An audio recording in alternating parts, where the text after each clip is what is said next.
Another type of saw that's got power to it, though, it's not a stationary power tool, is a jigsaw. This one has to be a Bosch brand jigsaw. And so it has a blade that looks kind of, you think about what the coping saw and the bandsaw blades look like. It's a thin blade as opposed to, something that can be wider. It's a pretty thin one, small blades in here. So it's good for cutting curves. So if you have a thin blade like this or the coping saw, the bandsaw, those are good for cutting curves.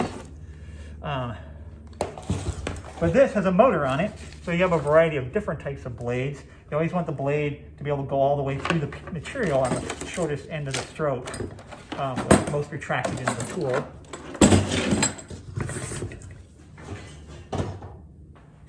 And with a jigsaw, unless your piece of wood is larger than as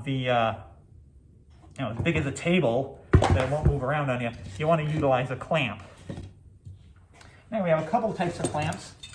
One is a C clamp, and one is a bar clamp.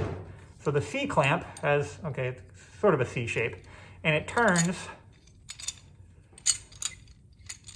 and this gets shorter, so you'll clamp things in that area there by turning this tight. And that can take some time if you have something smaller.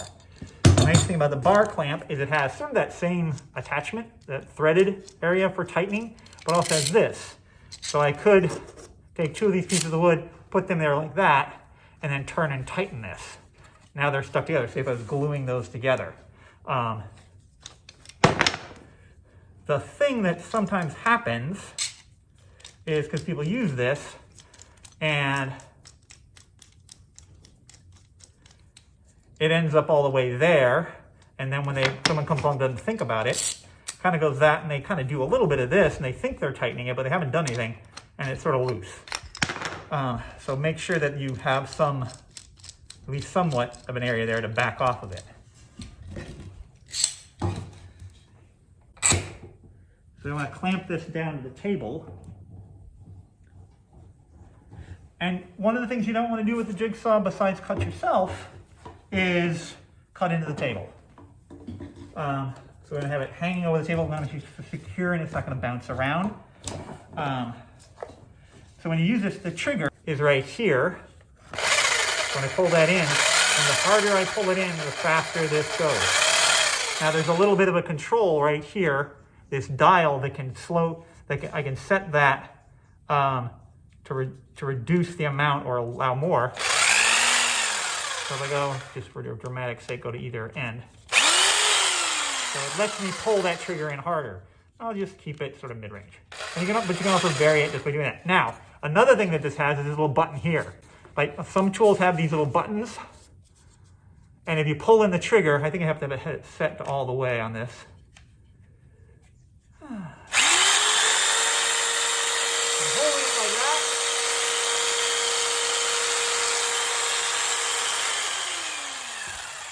So what happened there was when I had the trigger in, I held they do it for convenience, so you don't have to keep clenching the trigger. So if you're using it a lot, you can kind of ease your hand. You can have your hand not clenched on the trigger the whole time.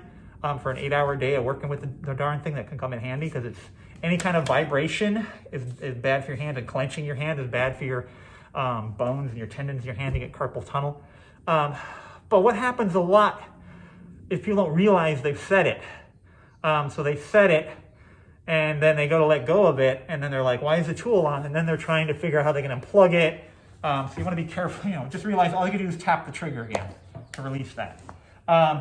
It also has, this one has 3 different settings for straight up, 0 is for straight up and down, and then it oscillates the blade a little bit instead of going straight up and down, it pivots a little bit, so it's more aggressive.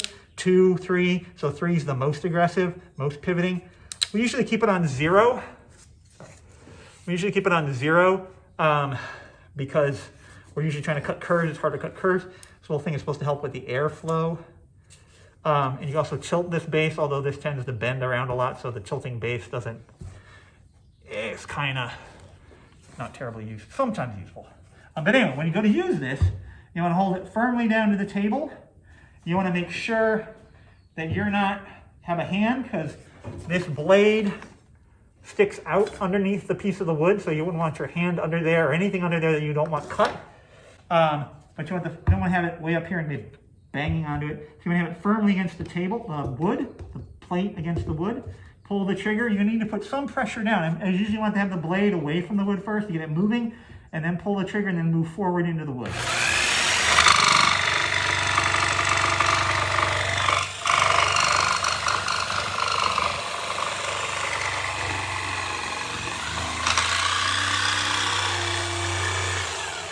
Now, just like with the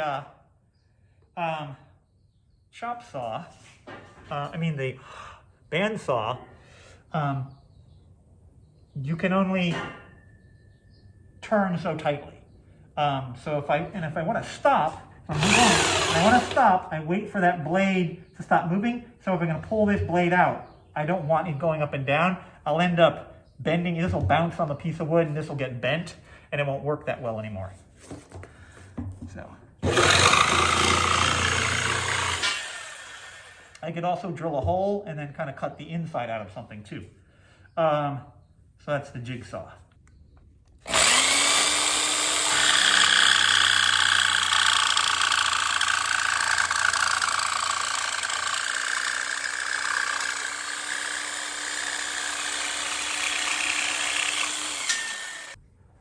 One more thing about the jigsaw. If you're changing the blade, on different ones there's directions. This one has little directions kind of printed on here. It's kind of hard to see from there. But this pulls out and goes, if you're looking at it from where I am, counterclockwise to loosen. Also remember, if you've just been cutting with the saw, there may be some friction on the blade that would have created heat. Easy, Joe. There we go. Turn it, and this type of blade has a T. So say if you wanted a different type of blade, you still have to have a T. A relatively new blade. So there's different types of blades. There's even blades with teeth for metal. These, you'll notice the teeth are pointing up because it's cutting on that pull up into the machine. So if you want to put this back in there, we slide it in like so, and then turn it, make sure it gets caught in there, and then